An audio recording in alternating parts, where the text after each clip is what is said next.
Welcome to Setting Up Your PriceLabs account, aka PriceLabs 101. My name is Layla, and I'm going to be your host today. The webinar will work in two parts. First is going to be a pre-recorded session with me, where we go through how to set up your PriceLabs account. And then there will be a 20-minute live Q&A with one of our product specialists. There should be a Q&A box available during the pre-recorded session.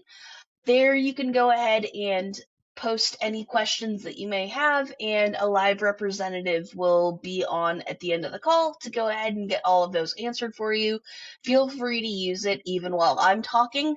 That way you can keep track of any questions that you may have and make sure to get all of those answered there at the end. The first step in setting up your PriceLabs account is going to be adding your listings.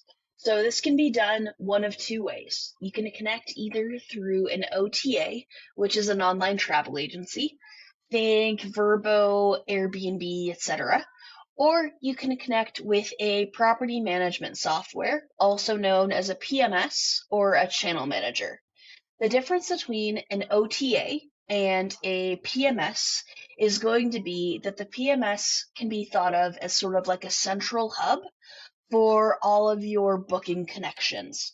So it would be a tool that's used to manage a bunch of different channels in one place instead of connecting directly to each channel individually.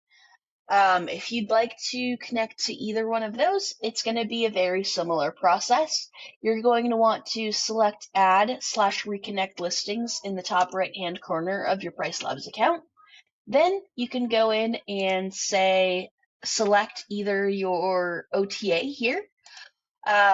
We've got a couple of different options. You can also connect directly to your PMS or channel manager. We have over 100 different connections, so if you'd like, you can just type in exactly what you're looking for, click on it, and then you'll get the exact detailed information of what you need to make the connection. If you have any trouble finding the information that's requested here, you can go ahead and select the blue text at the bottom, and it will take you to our knowledge base article on how to make that connection. This is going to have like a step-by-step guide, lots of photos, all of that good stuff, and that'll help get you connected and get your listings imported. One final thing to take note of is if you are connecting to a bunch of, or a couple even, of OTAs individually, like Airbnb and Vrbo, you can go ahead and make both of those connections and connect to both accounts. However, if you're using a PMS or a channel manager, and you have your Airbnb and Vrbo listings inside of that PMS already, please just connect with the PMS. There's no need to connect to both your PMS and your Airbnb or VRBO. Once you get the detailed information here that you need from your PMS or are connected to Airbnb and Vrbo, you can simply hit connect and then you'll be done. Things are imported, the next step is going to be setting a base price. First things first, you'll want to select one unit to start with. We'll go here and hit Review Prices. Here, we're going to receive our calendar with our daily pricing. As you can see, right now, there's nothing inside of my base price column. So ideally, base price is supposed to be the average price for the year, right? So if we're considering your absolute peak season pricing and your absolute lowest slow season pricing, it should ideally be somewhere there right in the middle, right? PriceLabs calculates your daily rates based on your base price. So we take that base price, and then based on market trends, we either increase the price due to things like seasonality and demand, or we decrease it. Again, it's all based around your base price. So your base price is very, very important in getting PriceLabs to work for you. If you are having any trouble choosing a base price, we can go ahead and use this Help Me Choose a Base Price tool inside of PriceLabs. You'll click on that, and you'll get a couple of different options. So, if it's your first time connecting, you'll likely have an imported suggestion here. The imported suggestion is a suggestion that we take from whichever PMS or OTA that you've connected to. It's going to be kind of what your pricing is at the moment prior to PriceLabs being involved. Additionally, you will have this recommended price as well. Recommended price will typically not show up until you've been using PriceLabs for a few weeks. What that does is it takes into account things like your occupancy and how you're performing compared to the market. It is looking into kind of future bookings and past averages and stuff like that to give you a suggested price. Again, you will not see this for the first few weeks of using PriceLabs. It takes a little while to gather that data. The item that I think is super duper helpful when you're first starting out is going to be this market-based suggestion. So what this does is it lets you select a base price, or excuse me, it gives you a suggestion of what your base price should be based on the market around you. So there's a couple of things that you'll need to tweak here to get the best possible price out of it. First thing is going to be the map here on the side.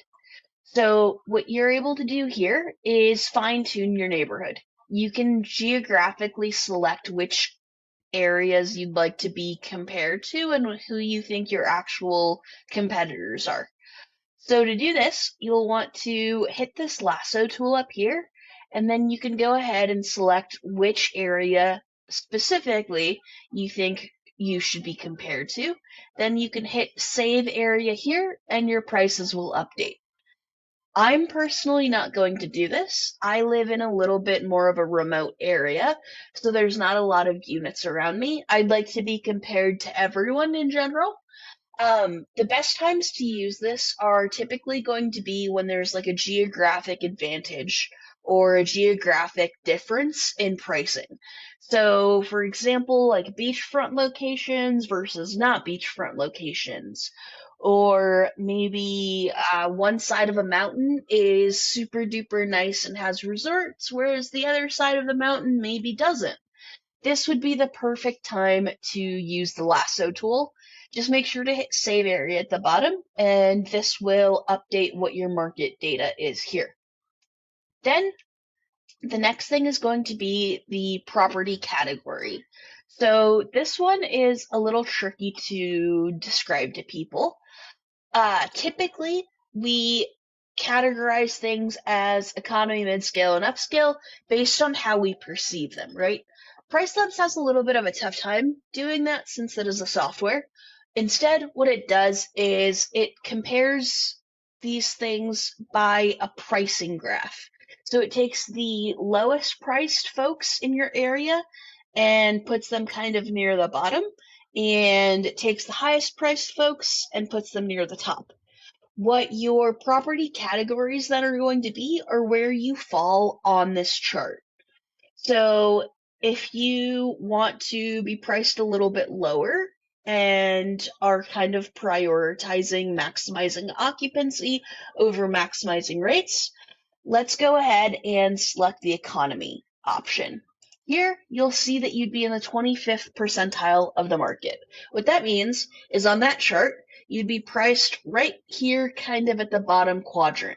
You will be priced higher than about 25% of people around you, but you'll be priced lower than about 75% of people around you. Next is going to be mid-scale. So that's going to be right in the middle. If you have the entire graph, you're going to be dead center, 50-50. 50% of folks will be priced higher, 50% will be lower. And then finally, you have the upscale category.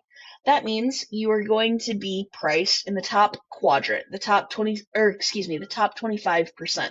So if you are there, you're in the 75th percentile, which means you're priced higher than 75% of people around you, but there are still 25% of folks that are priced above you. So here you can select kind of where you'd like to land. One thing to keep in mind is that this is based on the area around you. So if you have, for example, a high rise in downtown Miami, it may be very luxurious and it may be super duper nice on the inside, but you're comparing yourself to other very, very similar units. So while you may be upscale in comparison to the world, you may not be upscale in comparison to your community. So think of this more so as the percentiles, rather than, something luxurious versus something that's not. Then, after that, you will have the bedroom selection. So here you can go ahead and select what bedroom count you are. The default inside of PriceLabs is going to be your bedroom count, and then -1 bedroom and +1 bedroom. I typically recommend turning these other bedroom sizes off and leaving exclusively yours, just because then we get a little bit more accurate information. The only instances where I'd encourage you to do these other options would be if you have a very small number of listings that are your size. So, for example, if you have an 8 bedroom and there's just not very many 8 bedrooms around you, you can go ahead and select 7 and 9 bedrooms just so you have enough data to make this kind of valuable to you. I would say if you've got 50 listings or more, you're more than okay to just use your bedroom count. Another instance where you can use this is if you have a 3 bedroom, but it is a little bit larger, so you'd like to maybe be compared to 3 and 4 bedrooms. You can use this as you wish. Again, my typical recommendation is kind of stick with your size and that's it. Once you've narrowed down these three things, it should spit out a market-based suggestion for you. So, for me, my market-based suggestion is 225. This puts me at the 50th percentile, like I selected here. And this calendar down here is going to show me what my prices will fluctuate like throughout the year. As I mentioned, base price is ideally the average price. So obviously that's going to change quite a bit when it comes to your busy season, and it's going to change quite a bit when it comes to your slow season. Here it kind of gives you an idea of what that looks like. For July, for example, I have my busiest time of the year, and it's increasing my price all the way up to $325 on average. Again, you'll have fluctuations here and there because of weekends and weekdays, but on average, my price is going to be $325. Whereas when we go over to January, which is a little bit slower of a time for me, it drops down to $187. So again, my base price is $225, but I'm seeing some pretty big fluctuations here throughout the year. Make sure to check this and see if the prices make sense to you in that regard. One final thing is you can go ahead and select your own price. So if you would like, you can hit custom over here, and here you can type in your own price. Let's say I think my property is worth $250 a night, on average. So what I'll see here is where I am in terms of the market percentile. So I'm at 61%, which means I'm priced higher than about 61% of folks around me. That seems a-okay in my book. And then down here, you'll still have access to this calendar, which will tell you what your prices are going to look like with your manual price input. So you can see July pricing goes up to $361, and then slow season January is going to be $208.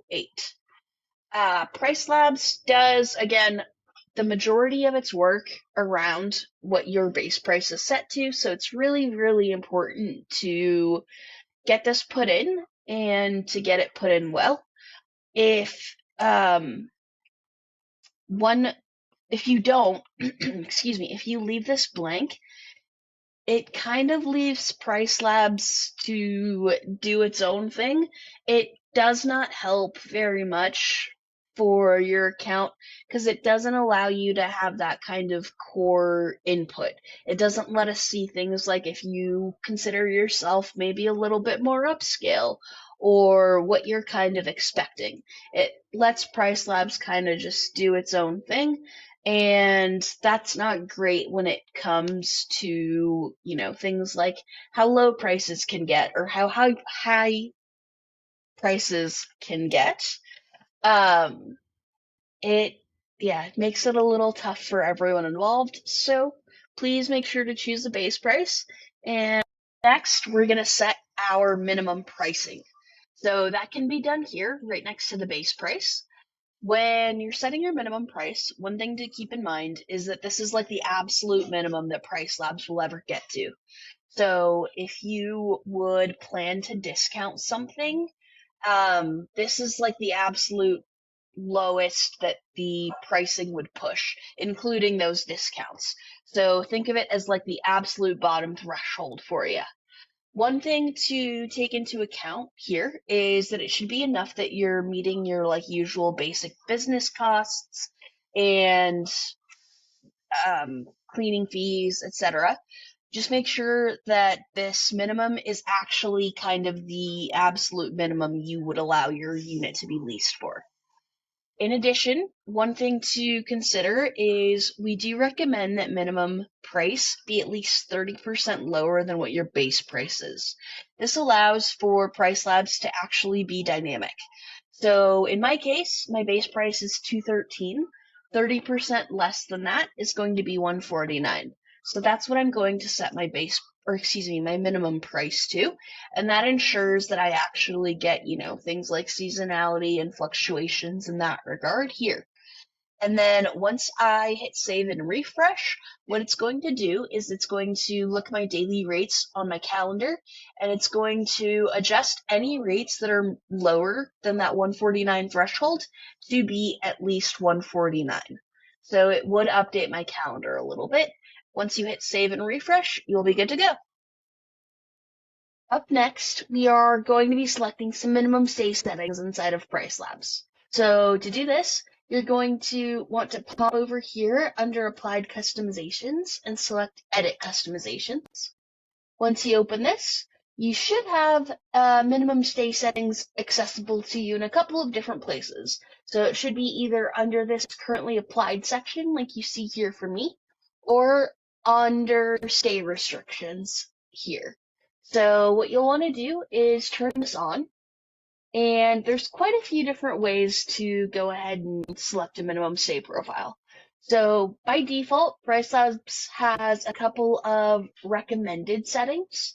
Those are going to be things where we're looking at other short-term, mid-term, or multi-unit rentals around you and kind of doing what we do with pricing, right? We look at what the market does and we make some suggestions. So if you'd like, let's just go ahead and click short-term here. It's going to give it some time.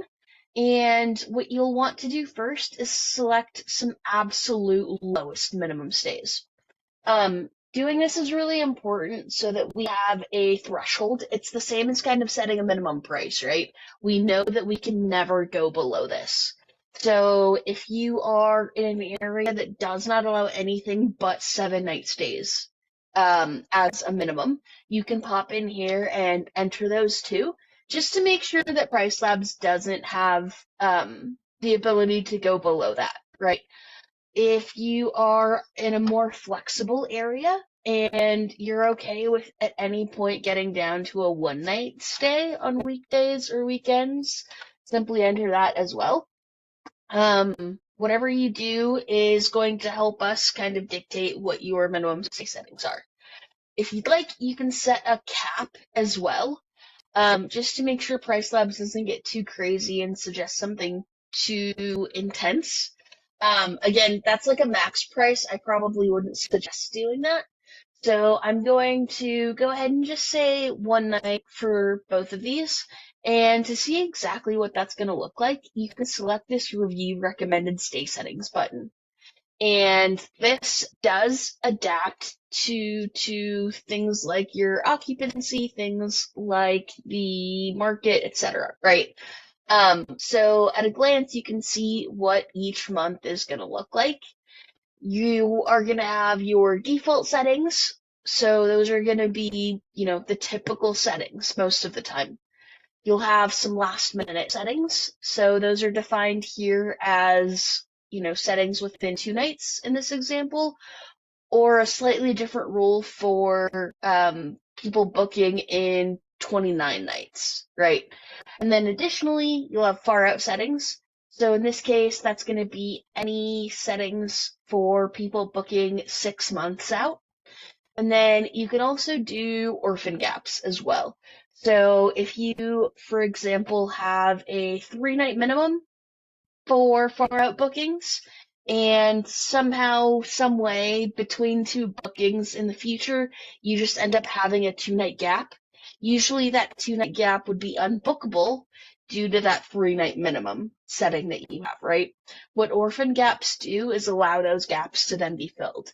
So if you have a gap that's not meeting your minimum threshold and usually would be unbookable, it now has a setting for us to kind of fill that gap up, right? So you can take a look through all of these. You can see it varies quite a bit. And again, this is based off of the market. You can learn some more if you click this blue highlighted link here on kind of how we do that. But yeah, we've got the short-term recommendation here. We've got a midterm recommendation as well. So if you're someone who, tends to veer more towards longer, slightly less expensive stays like midterms, that is the setting for that. Multi-unit rentals, if you've got a boutique hotel or maybe a couple of apartments in the same building, etc. This is going to be a very valuable tool. And again, you do the same thing, set your absolute lowest minimum, and then you can review the recommended stay settings. Next up is going to be syncing your listing. So syncing a listing is essentially pushing that price out into the real world, whether that be through your PMS or your OTA, whichever you're connected to. Syncing is essentially PriceLabs just pushing those prices out. You can do this here by turning on this enable price sync toggle. When that toggle is turned on, we price push overnight. So every day between like midnight and 6 a.m. Chicago time, we push prices. And then you can go ahead and hit this sync now button to push prices immediately. If you're making any big changes to your account and you're ready to go live with those, that's when you'd want to hit this sync now button, and it'll make those prices go out to your PMS or your OTA. Additionally, one thing to note is we've got this save and refresh button here.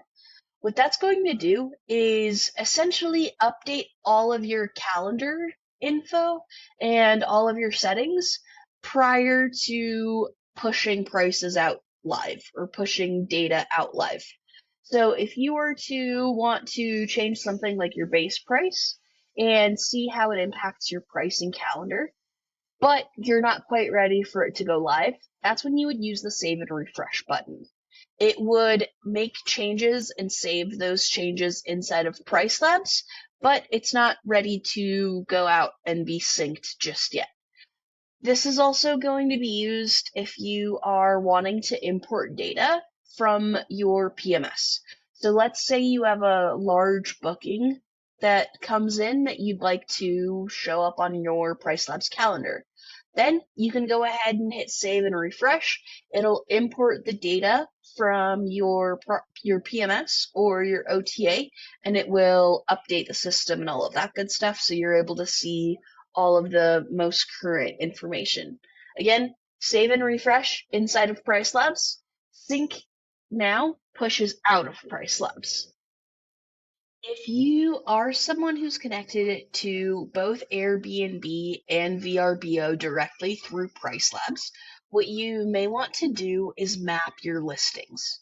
What this means is you can have a listing that's on Airbnb and a listing that is on VRBO, and those will be essentially mapped so that they can have the same pricing and the same settings, and you'll only have to make those adjustments to one of them. We call that one the parent. So to do this, you'll want to go to dynamic pricing up here and then select manage listings. Once you get to the manage listings page, you are going to want to hit this map listings button in the corner. Typically, we do recommend that your VRBO listing is going to be the parent listing. There's a couple of back-end features and stuff like that where it makes it a little better if Verbo is the parent listing. So what you'll want to do is select the listing that's going to be the parent, so the VRBO ideally, and then you are going to select what the child listing is going to be.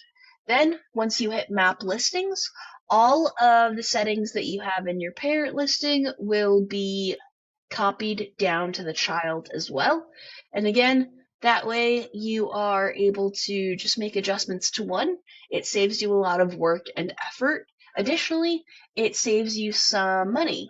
So map listings cost a significant amount less. They're a dollar additional charge if they're copies. So instead of paying full price for two listings, what you'd be doing is paying full price for one listing and then an additional dollar a month for the child listing. Once you have these two set up, you can go ahead and hit map listings. You'll then need to go in and do that for each of your listings and map the VRBO to the Airbnb version of that listing. In addition to the couple of things we've talked about, there's one other setting I'd like to show you inside of PriceLabs. So that's going to be date-specific overrides.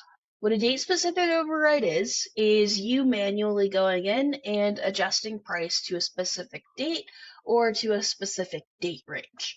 For example, here on my calendar, we've got the Black Keys tour on the 25th and the 26th. What I'd like to do is adjust my pricing just a little bit for this weekend. So I'm going to go in and select these 2 days. Just click and drag over them. Here, I'll get this date-specific override pop up. I'm able to adjust my final price here. So whether I want to go in and manually set the rate per night, or if I want to do a percent change on the recommended rate, so let's say a 10% increase, you can do that here. Additionally, put a minus sign up front and you can do a 10% decrease. Additionally, you could make changes to minimum price and maximum price here as well. And then you also do have the ability to change your minimum stay settings for those days. So if this concert was very popular in my area and I wanted to override my usual 3-night minimum stay and say a 4-night minimum stay, you can go ahead and do that here. And once you hit add, it will update the calendar with this little banner showing the adjustment that you've made. Again, you can either click on one specific day to make an adjustment for the day, or you can click and drag over a number of days. And again, make the adjustments that way. These 5 settings that we've talked about today are going to be the core of what you need to get set up inside of PriceLabs. You'll see a ton of other places to do customizations and to kind of tinker with things, but these 5 are what you absolutely need. Once you start going into the other customizations and all of that good stuff, what that does is kind of moves you away from the algorithm and puts your own personal touch and your own personal rules on the data, which can sometimes be hit or miss. We recommend, again, just these 5 things. And if you are interested in kind of diving deeper into customizations or into charts, graphs, performance sorts of things, you should register for the training called Leveling Up Your PriceLabs Setup. It's a great session. It's awesome. And it kind of dives in a little bit deeper than the basics which we covered today. Please stay tuned for the Q&A session. They'll be on in just a minute, but I want to thank you guys for your time today. Thank you for hanging out with me. Please feel free to send any questions over to the product support team here in just a minute. Thank you. If you guys have any additional questions, feel free to reach out to us anytime. If you go to this fun little question mark down in the corner, you have the option to email support directly or chat with us. We are available for chat 24 hours a day, 5 days a week, and then available via email 24 hours a day, 7 days a week. Additionally, you can just shoot us an email to support@pricelabs.co if that's easier for you.